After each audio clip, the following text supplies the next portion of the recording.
তহা। হে নবী, আমি কোরআন এই জন্যে নাজিল করিনি যে তুমি এর দ্বারা কষ্ট পাবে, বরং এ কোরআন তো হচ্ছে কষ্ট থেকে মুক্তি পাওয়ার একটি উপায় ও নসিহত মাত্র সে ব্যক্তির জন্যে যে আল্লাহ তাআলাকে ভয় করে। এ কিতাব তাঁর কাছ থেকে অবতীর্ণ, যিনি জমিন ও সমুচ্চ আকাশসমূহ সৃষ্টি করেছেন। দয়াময় আল্লাহ তাআলা মহান আরশে সমাসীন হলেন। আসমানসমূহ ও জমিনে যা কিছু আছে এ দুয়ের মাঝখানে এবং জমিনের অনন্ত গভীরে, তা সবই তাঁর জন্য। হে মানুষ, তুমি যদি জোরে কথা বলো তা যেমন তিনি শুনতে পান, তেমনি গোপন কথা বরং তার চাইতেও গোপন যা, তাও তিনি জানেন। আল্লাহ তাআলা ছাড়া অন্য কোনো মাবুদ নেই, যাবতীয় উত্তম নাম তাঁর জন্যেই। হে নবী, তোমার কাছে কি মুসার কাহিনী পৌঁছেছে? বিশেষ করে সে ঘটনা যখন সে কিছু আগুন দেখতে পেল, অতঃপর সে তার পরিবারের লোকজনদেরকে বলল, তোমরা এখানে অপেক্ষায় থাকো। হ্যাঁ, আমি কিছু আগুন দেখতে পেয়েছি, সম্ভবত তা থেকে কিছু আগুনের টুকরো আমি তোমাদের কাছে নিয়ে আসতে পারবো, কিংবা আগুনের পাশে আমি পথঘাট সংক্রান্ত কোনো নির্দেশনা পেয়ে যাব। অতঃপর সে যখন সে স্থানে পৌঁছল, তখন তাকে ডাক দিয়ে বলা হলো, হে মুসা, নিশ্চয়ই আমি হচ্ছি তোমার রব। তুমি তোমার জুতো দুটো খুলে ফেলো, অবশ্যই তুমি পবিত্র তুয়া উপত্যকায় আছো। আমি তোমাকে নবুয়াতের জন্যে বাছাই করেছি। যা কিছু তোমাকে ওহির মাধ্যমে বলা হচ্ছে তা মনোযোগের সঙ্গে শোনো। আমি হচ্ছি আল্লাহ তাআলা, আমি ছাড়া দ্বিতীয় কোনো মাবুদ নেই। অতএব তুমি শুধু আমারই ইবাদত করো এবং আমার স্মরণের জন্যে নামাজ প্রতিষ্ঠা করো। কিয়ামত অবশ্যই আসবে, একটি সুনির্দিষ্ট সময় পর্যন্ত আমি তা গোপন করে রাখতে চাই, যাতে করে প্রত্যেককে সেদিন নিজ নিজ কর্ম অনুযায়ী প্রতিদান দেয়া যায়। যে ব্যক্তি এ দিবসটিকে বিশ্বাস করে না এবং যে নিজ প্রবৃত্তির অনুসরণ করে, লক্ষ্য রাখবে সে যেন তোমাকেও বিশ্বাস করা থেকে কখনো বাধা দিতে না পারে। এমনটি করলে তুমি নিজেই ধ্বংস হয়ে যাবে। হে মুসা, বলো তো, তোমার ডান হাতে ওটা কি? সে বলল, এটি হচ্ছে আমার লাঠি, আমি এর উপর ভর দেই, আবার কখনো তা দিয়ে আমি আমার মেষের জন্য গাছের পাতা পাড়ি। তাছাড়াও এর মধ্যে আমার জন্যে আরো অনেক কাজ আছে। আল্লাহ তাআলা বললেন, হে মুসা, তুমি একে মাটিতে নিক্ষেপ করো। অতঃপর সে তা মাটিতে নিক্ষেপ করল, সাথে সাথেই তা সাপ হয়ে এদিক ওদিক ছুটোছুটি করতে লাগলো। আল্লাহ তাআলা বললেন, হে মুসা, তুমি একে ধরো, ভয় পেও না, আমি এখনই তাকে তার আগের আকৃতিতে ফিরিয়ে আনব। হে মুসা, এবার তুমি তোমার হাতটি তোমার বগলের সাথে লাগিয়ে রাখো, অতঃপর দেখবে কোনো রকম অসুখজনিত দোষ ত্রুটি ছাড়াই তা নির্মল উজ্জ্বল হয়ে বেরিয়ে আসবে। এ হচ্ছে আমার দ্বিতীয় নিদর্শন। উদ্দেশ্য হচ্ছে এর মাধ্যমে যেন আমি তোমাকে আমার বড় বড় কিছু নিদর্শন দেখাতে পারি। হ্যাঁ, এবার তুমি ফেরাউনের কাছে যাও, কেননা সে নিজেকে মাবুদ দাবি করে মারাত্মক সীমা লঙ্ঘন করেছে। সে বলল, হে আমার রব, তুমি আমার জন্য আমার বক্ষকে প্রশস্ত করে দাও, আমার জন্য আমার কাজকে তুমি সহজ করে দাও, আমার জিহ্বা থেকে সব জড়তা তুমি দূর করে দাও, যাতে করে ওরা আমার কথা বুঝতে পারে। আমার আপনজনদের মধ্য থেকে একজনকে আমার সাহায্যকারী বানাও। হারুন হচ্ছে আমার ভাই, তাকেই বরং তুমি আমার সহযোগী বানিয়ে দাও। তার দ্বারা তুমি আমার শক্তি বৃদ্ধি করো, তাকে আমার কাজের অংশীদার বানিয়ে দাও, যাতে করে আমরা তোমার অনেক পবিত্রতা ও মহিমা ঘোষণা করতে পারি, তোমাকে বেশি বেশি স্মরণ করতে পারি, নিশ্চয়ই তুমি আমাদের কার্যক্রমের সম্যক দ্রষ্টা। তিনি বললেন, হে মূসা, তুমি যা কিছু চেয়েছ তা সবই তোমাকে দেয়া হলো। আমি তো আগেও একবার অলৌকিকভাবে তোমার প্রতিপালনের ব্যবস্থা করে তোমার উপর অনুগ্রহ করেছিলাম, যখন আমি তোমার মায়ের কাছে একটি ইঙ্গিত পাঠিয়েছিলাম। আসলে সে বিষয়টি ইঙ্গিত করে বলে দেওয়ার মতো গুরুত্বপূর্ণ বিষয় ছিল। সে ইঙ্গিতে বলা হয়েছিল, তুমি তাকে জন্মের পর ফেরাউনের লোকদের কাছ থেকে বাঁচানোর জন্যে একটি সিন্দুকের ভেতরে রেখে দাও। অতঃপর তাকে সিন্দুক সহ নদীতে ভাসিয়ে দাও, যেন নদী তাকে ভাসাতে ভাসাতে তীরে ঠেলে দেয়। আমি জানি একটু পরেই তাকে এমন এক ব্যক্তি উঠিয়ে নেবে যে আমার দুশমন এবং তারও দুশমন। হে মূসা, আমি আমার কাছ থেকে ফেরাউন ও অন্য মানুষদের মনে তোমার জন্যে ভালোবাসা সৃষ্টি করে দিয়েছিলাম, যেন তুমি আমার চোখের সামনে বড় হতে পারো। যখন তোমার বোন নদীর তীর ধরে চলতে থাকলো এবং এখানে এসে ফেরাউনের লোকজনদেরকে বলল, আমি কি তোমাদের এই কথা বলে দেব কে এর লালন পালনের ভার নিতে পারবে? তারা তোমার প্রতিপালনের প্রস্তাবে রাজি হয়ে গেল। এভাবেই আমি তোমাকে পুনরায় তোমার মায়ের কাছে ফিরিয়ে আনলাম, যাতে করে তার চোখ জুড়িয়ে যায় এবং তোমাকে হারিয়ে সে যেন চিন্তাক্লিষ্ট না হয়। স্মরণ করো, যখন তুমি একজন মানুষকে হত্যা করলে, তখন আমি হত্যাজনিত সেই মানসিক যন্ত্রণা থেকে তোমাকে মুক্তি দিলাম। এছাড়াও তোমাকে আমি আরও বিভিন্নভাবে পরীক্ষা করেছি। অতঃপর তুমি বেশ কয়েক বছর মাদিয়ানবাসীদের মাঝেও কাটিয়ে এলে।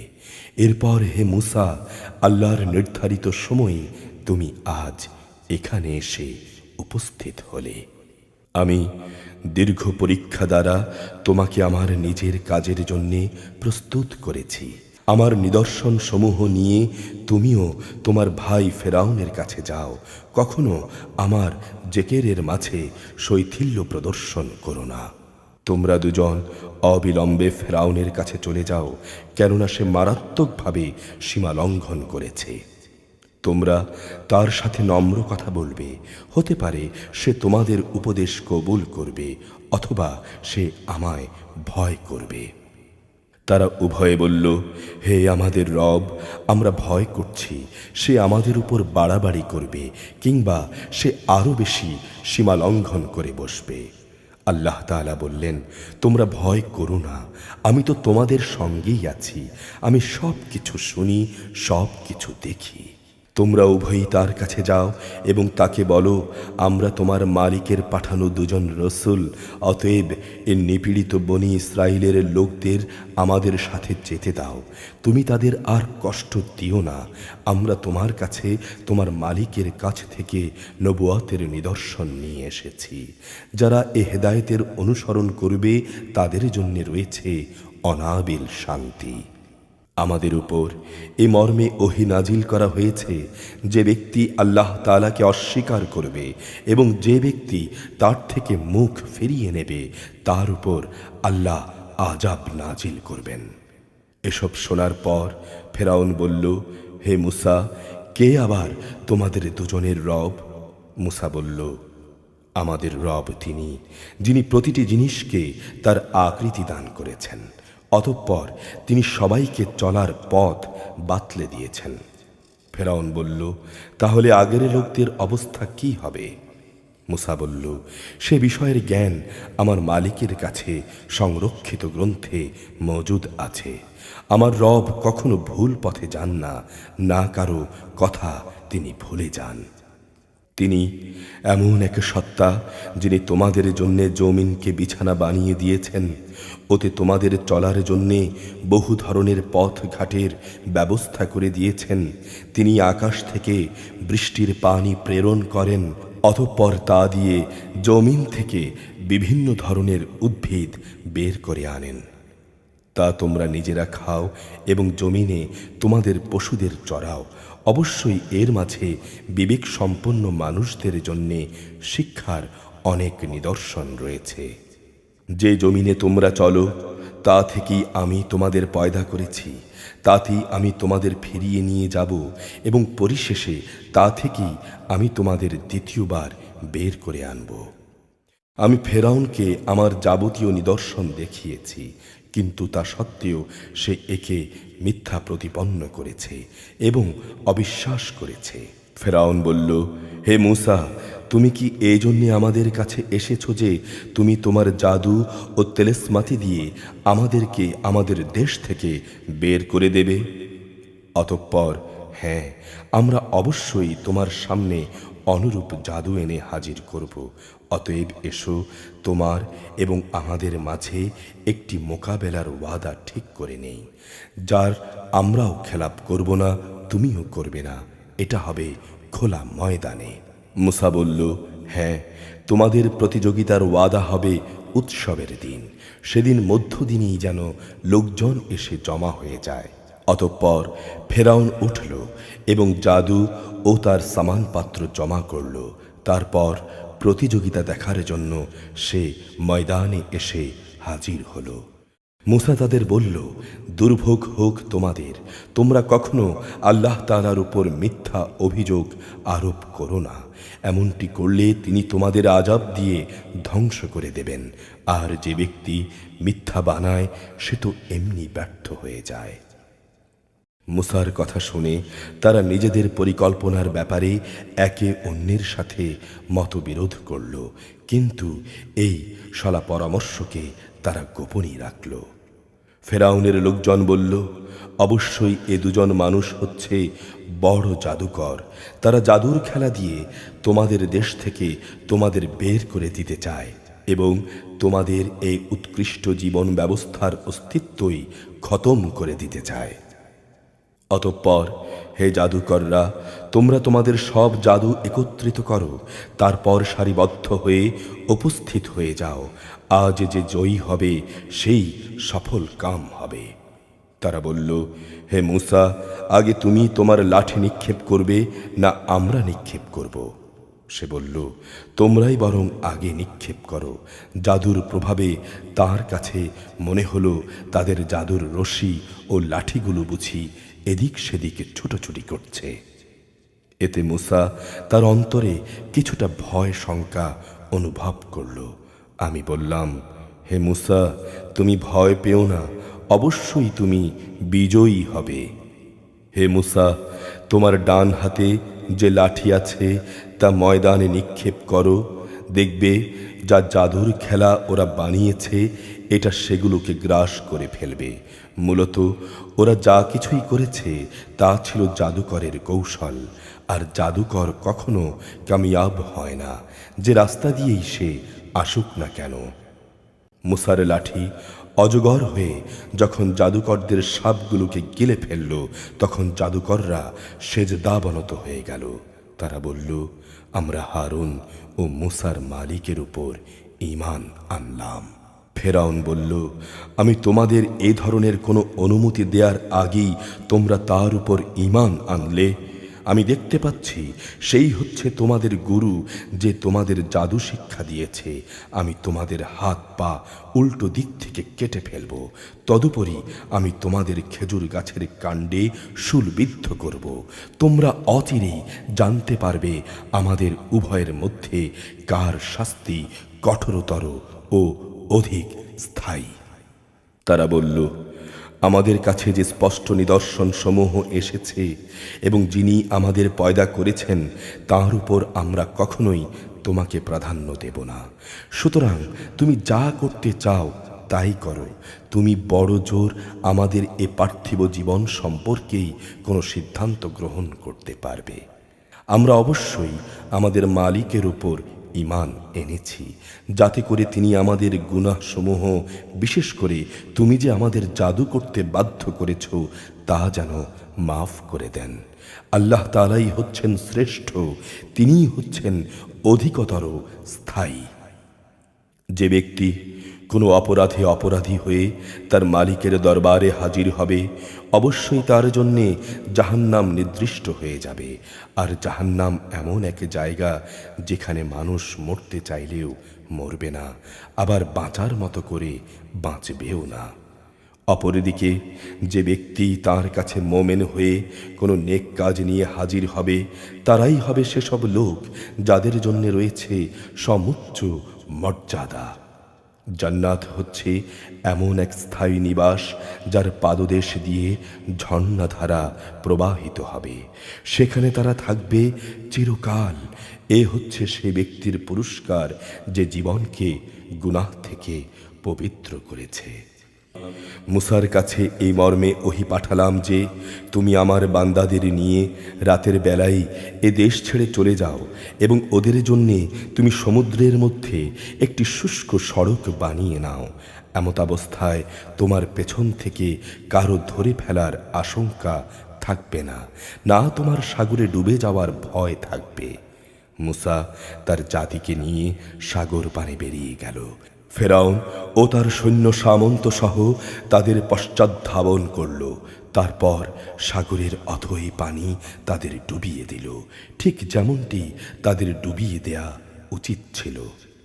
ফেরাউন তার জাতিকে গোমরাহ করে দিয়েছে, সে তাদের সঠিক পথ দেখায়নি। হে বনি ইসরাইল, আমি তোমাদের শত্রু ফেরাউন থেকে তোমাদের মুক্তি দিয়েছি এবং আমি তোমাদের নবীর কাছে তুর পাহাড়ের ডান দিকের যে স্থানে তাওরাত গ্রন্থ দানের ওয়াদা করেছিলাম তাও পূরণ করেছি। তোমাদের জন্যে আমি মান্না এবং সালওয়া নামের খাবার নাজিল করেছি। তোমাদের আমি যে পবিত্র খাবার দান করেছি তা খাও এবং তাতে বাড়াবাড়ি করো না। বাড়াবাড়ি করলে তোমাদের ওপর আমার গজব অবধারিত হয়ে যাবে, আর যার উপর আমার গজব অবধারিত হবে সে তো এমনি ধ্বংস হয়ে যাবে। আমি অবশ্যই তার প্রতি ক্ষমাশীল যে ব্যক্তি তাওবা করল, ঈমান আনল, নেক কাজ করল, অতঃপর হেদায়েতের পথে অবিচল থাকল। আমি বললাম, হে মূসা, কোন জিনিস তোমার জাতির লোকদের কাছ থেকে এখানে আসার জন্যে তোমাকে তাড়াহুড়ো করালো? সে বলল, তারা তো আমার পেছনেই রয়েছে। আমি তোমার কাছে আসতে এই জন্যে তাড়াতাড়ি করলাম যাতে করে হে মালিক তুমি আমার উপর সন্তুষ্ট হও। আল্লাহ তাআলা বললেন, তোমার চলে আসার পর আমি তোমার জাতিকে আরেক পরীক্ষায় ফেলেছি। সামেরি নামের এক ব্যক্তি তাদের পথভ্রষ্ট করে দিয়েছে। অতঃপর মূসা অত্যন্ত ক্রুদ্ধ ও ক্ষুব্ধ হয়ে তার জাতির কাছে ফিরে এলো। সে তাদের বলল, হে আমার জাতি, তোমাদের রব কি তোমাদের একটি উত্তম প্রতিশ্রুতি দেননি যে তোমাদের তিনি এ জমিনের কর্তৃত্ব সমর্পণ করবেন? তবে কি আল্লাহ তাআলার প্রতিশ্রুতির সময়টাকে তোমাদের কাছে খুব দীর্ঘ মনে হয়েছিল? কিংবা তোমরা এটাই চেয়েছিলে যে তোমাদের উপর তোমাদের মালিকের গজব অবধারিত হয়ে পড়ুক এবং এভাবে তোমরা আমার ওয়াদা ভঙ্গ করে ফেললে? তারা বলল, হে মূসা, আমরা নিজেদের ইচ্ছায় তোমার প্রতিশ্রুতি ভঙ্গ করিনি, বরং জাতির মানুষদের অলংকার পত্রের বোঝা আমাদের উপর চাপানো হয়েছিল। আমরা তা বইতে না পেরে আগুনে নিক্ষেপ করে দেই, আর এভাবেই সামেরীয় অলংকারগুলো নিক্ষেপ করল। তারপর সে অলংকার দিয়ে তাদের জন্য একটি বাছুর বের করে আনল। মূলত তা ছিল একটি অবয়ব, তাতে গরুর মতো শব্দ ছিল মাত্র। তারা এটুকু দেখেই বলতে লাগলো, এ হচ্ছে তোমাদের মাবুদ, এটি মূসারও মাবুদ। কিন্তু মূসা এর কথা ভুলে গেছে। ধিক তাদের বুদ্ধির উপর! তারা কি দেখে না ওটা তাদের কথার কোনো উত্তর দেয় না, না ওটা তাদের কোনো রকম ক্ষতি কিংবা উপকার করার ক্ষমতা রাখে? মূসা তার জাতির কাছে ফিরে আসার আগেই হারুন তাদের বলেছিল, হে আমার জাতি, এই গোবাছুর দ্বারা তোমাদের ঈমানের পরীক্ষা নেওয়া হচ্ছে। তোমাদের রব তো হচ্ছেন দয়াময় আল্লাহ তাআলা। তোমরা আমার অনুসরণ করো এবং আমার আদেশ মেনে চলো। ওরা বলল, যতক্ষণ পর্যন্ত মূসা আমাদের কাছে ফিরে না আসবে আমরা এর পূজা থেকে বিরত হব না। মূসা বলল, হে হারুন, তুমি যখন দেখলে ওরা গোমরাহ হয়ে গেছে তখন তোমাকে কোন জিনিস বিরত রেখেছিল যে তুমি আমার কথার অনুসরণ করলে না? তুমি কি আমার আদেশ তাহলে অমান্যই করলে? সে বলল, হে আমার মায়ের ছেলে, তুমি আমার দাড়ি ও মাথার চুল ধরো না। আমি এমনই একটি আশঙ্কা করেছিলাম, তুমি ফিরে এসে হয়তো বলবে তুমি বনি ইসরায়েলদের মাঝে বিভেদ সৃষ্টি করেছ এবং তুমি আমার কথা পালনে যত্ন নাওনি।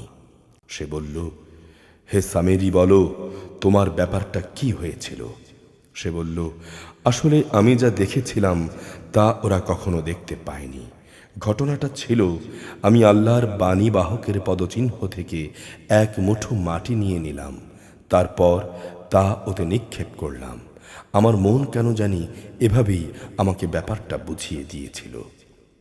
সে বলল, চলে যাও আমার সম্মুখ থেকে, তোমার জীবদ্দশায় তোমার জন্যে এ শাস্তি নির্ধারিত হলো।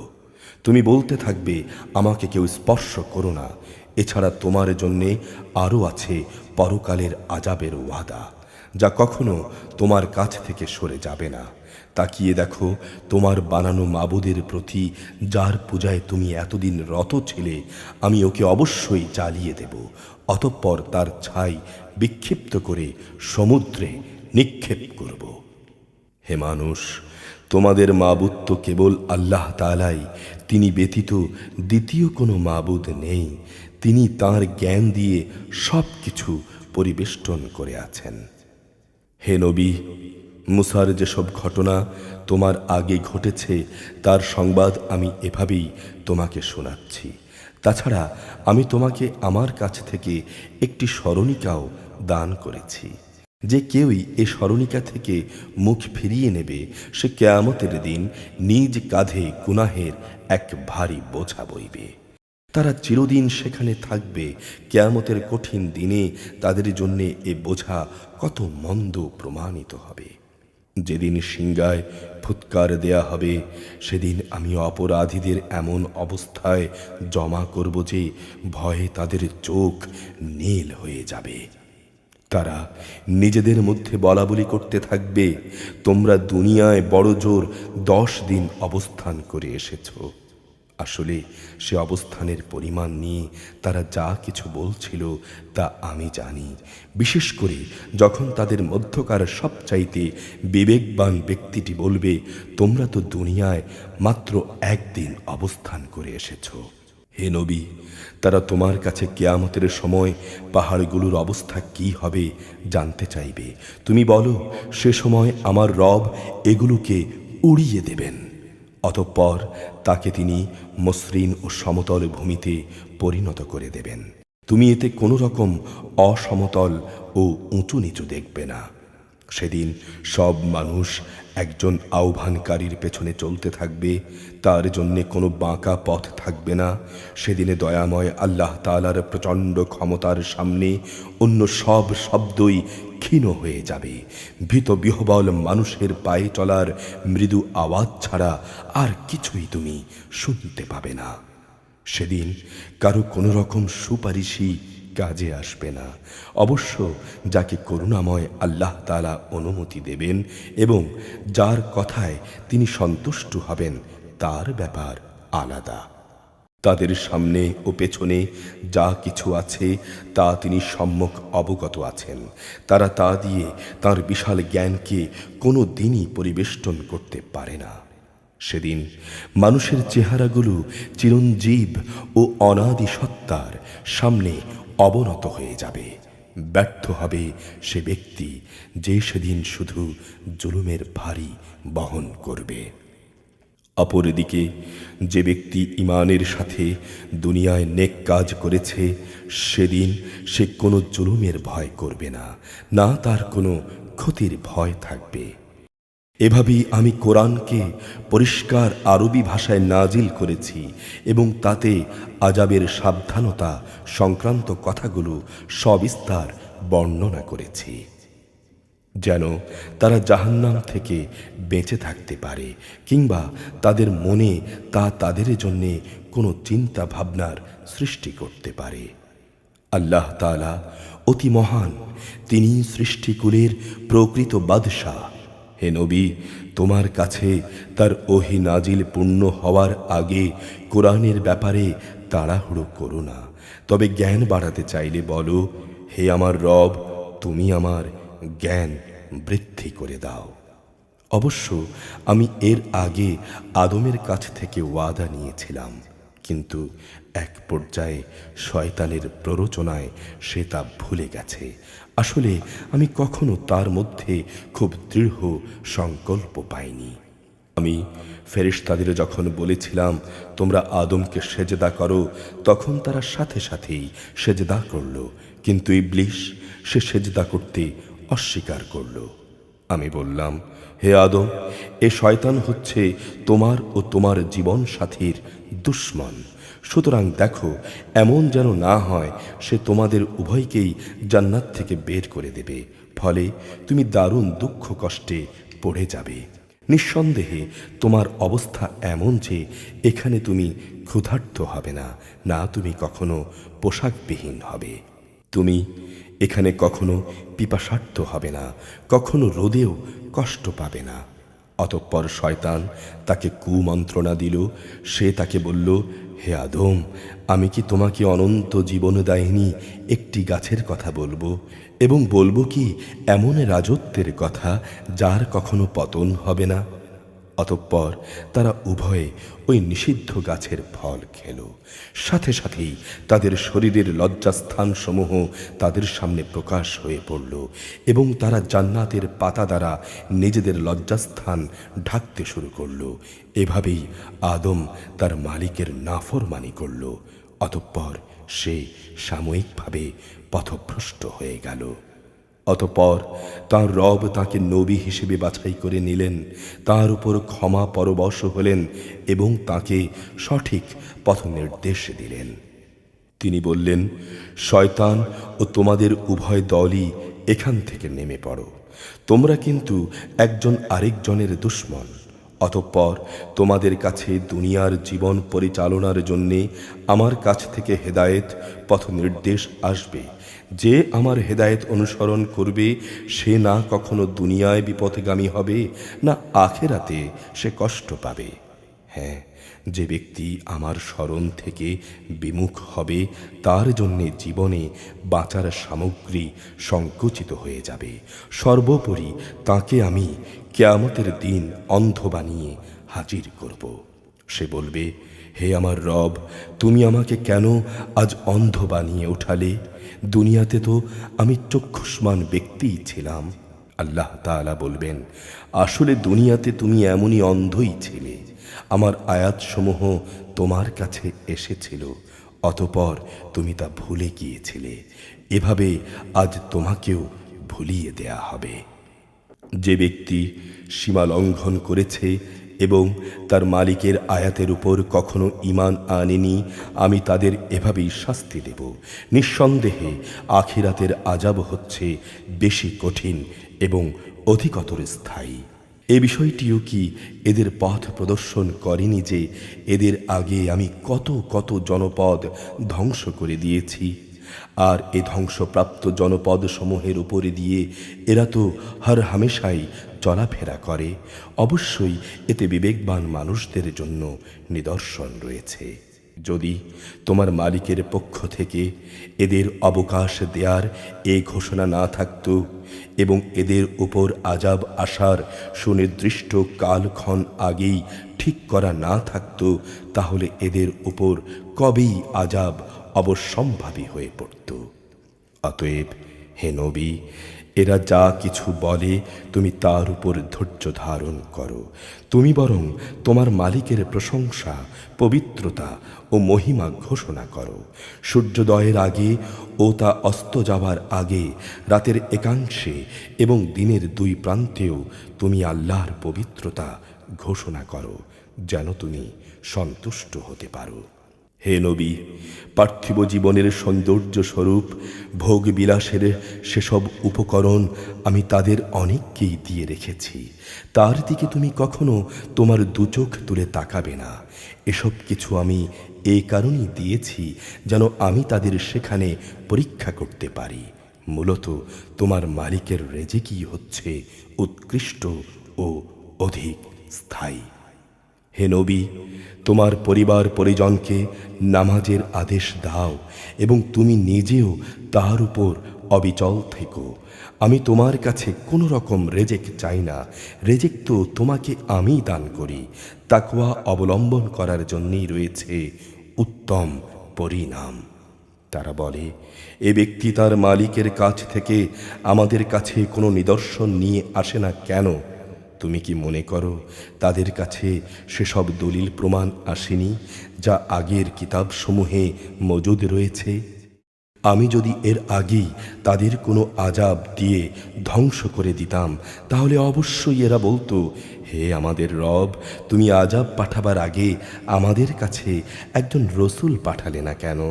রসূল পাঠালে আমরা এভাবে লাঞ্ছিত ও অপমানিত হওয়ার আগেই তোমার আয়াতসমূহ মেনে চলতাম।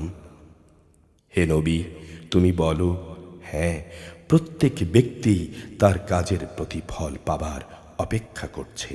অতএব তোমরাও অপেক্ষা করো, অচিরেই তোমরা জানতে পারবে সোজা পথের অনুসারী কারা, আর কারাই বা সঠিক পথ পেয়েছে।